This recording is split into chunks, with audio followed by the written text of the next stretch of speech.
CM Pushkar Singh Dhami का कोलकाता दौरा। आज दोपहर 1 बजे कोलकाता के लिए रवाना होंगे मुख्यमंत्री। शुक्रवार को नेशनल गंगा काउंसिल की मीटिंग में होंगे शामिल। जनवरी से उत्तराखंड के ब्लॉक लेवल पर चौपाल लगेंगी। सीएम धामी ने लेटर भेजा है। हर महीने एक ब्लॉक में चौपाल लगाने के आदेश। अफसरों को गांव में मंत्री अधिकारी रात्रि प्रवास करेंगे। उत्तराखंड में बिना बारिश और बर्फबारी के पड़ रही है हाड़ कपाने वाली ठंड। मौसम विभाग ने शीतलहर का ऑरेंज अलर्ट जारी किया। अगले कुछ दिन बर्फबारी बारिश की संभावना नहीं। चमोली के जोशीमठ में लगातार हो रहे भूधसाव के बाद 2 होटलों को खाली कराया गया। यात्रियों के रुकने पर भी पाबंदी लगी। अगले आदेश तक 2 होटलों में नहीं रुक सकेंगे पर्यटक।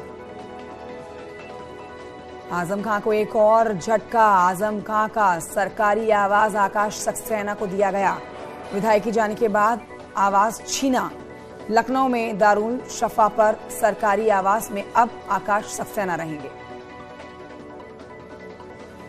24 जिलों के अधिकारियों पर अब गाज गिरने जा रही है। जन शिकायतों के समाधान में लापरवाही पर यह एक्शन है। लापरवाही पर सख्त मुख्यमंत्री योगी आदित्यनाथ। योगी सरकार का किसानों के लिए अहम फैसला। लखनऊ में खोला जाएगा मॉडर्न एग्रीकल्चर मॉल। कृषि उपजों को मिलेगा नया बाजार। निकाय चुनाव में ओबीसी आरक्षण पर आयोग बनाने के बाद यूपी सरकार का बड़ा कदम। सोर्सेस के हवाले से जानकारी। हाईकोर्ट के फैसले के खिलाफ सुप्रीम कोर्ट जाएगी सरकार।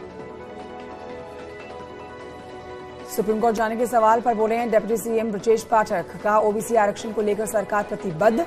एसएलपी को लेकर सुप्रीम कोर्ट जाएगी सरकार।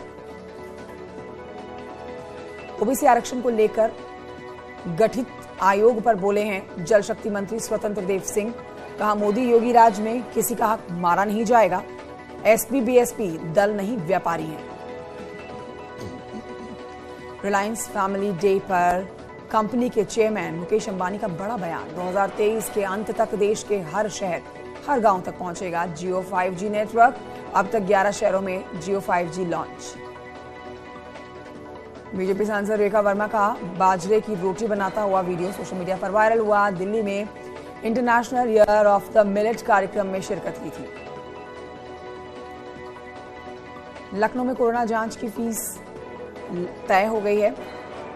लैब जाकर आरटीपीसीआर का अब फीस 700 रुपए तय हुआ। घर से सैंपल ले जाकर जांच कराने पर 900 रुपए चुकाने होंगे। एंटीजन टेस्ट के लिए 250 रुपए होगी फीस।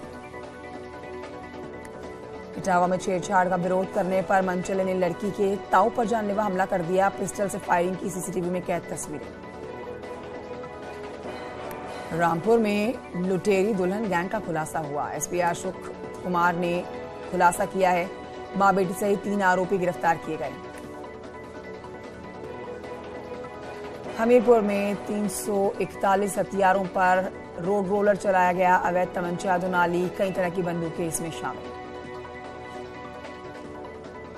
कानपुर में भूमाफिया के खिलाफ केडीए की बड़ी कार्रवाई। अवैध प्लॉटिंग को ध्वस्त किया गया। 12 एकड़ जमीन पर अवैध कब्जा था। हमीरपुर में ज्वेलरी शॉप में लूट के 2 और आरोपी मुठभेड़ में गिरफ्तार किए गए। 24 घंटे के अंदर पुलिस का बड़ा एक्शन। अब तक 4 आरोपी गिरफ्तार। नोएडा में नौकरानी से मारपीट की आरोपी महिला गिरफ्तार की गई। लिफ्ट में नौकरानी से मारपीट का वीडियो सामने आया था। मेरठ में ऑपरेशन ड्रोन की शुरुआत हुई है। 3 दिनों में 100 से ज्यादा अपराधी चिन्हित किए गए हैं। अवैध शराब, गौकशी और अवैध हथियार वाले शिकंजे में है। इस समय हजारों लीटर कच्ची शराब नष्ट कर दी गई है।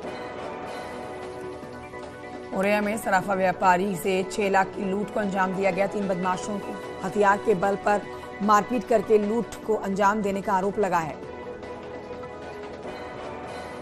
सीतापुर में कोहरे के चलते भीषण हादसा हुआ। मजदूरों से भरी हुई बस खाई में पलटी है। 24 से ज्यादा यात्री घायल। 70 यात्री सवार थे। छत्तीसगढ़ की ओर जा रही थी ये बस। मथुरा में दर्दनाक हादसा हुआ। रेलवे ट्रैक पार करते समय ट्रेन की चपेट में आया युवक। बांदा में तेज रफ्तार का कहर। जंपर ने 2 बाइक को मारी टक्कर। बाइक सवार एक की हादसे पर ही मौत हुई। और नोएडा में एक कॉलेज प्रशासन की लापरवाही, छात्रों को नहीं दी गई छुट्टी की जानकारी। आज गुरु गोविंद सिंह की जयंती का अवकाश है, लेकिन जीआईसी सेक्टर 12 के मामले में छुट्टी के बारे में जानकारी नहीं दी गई छात्रों को।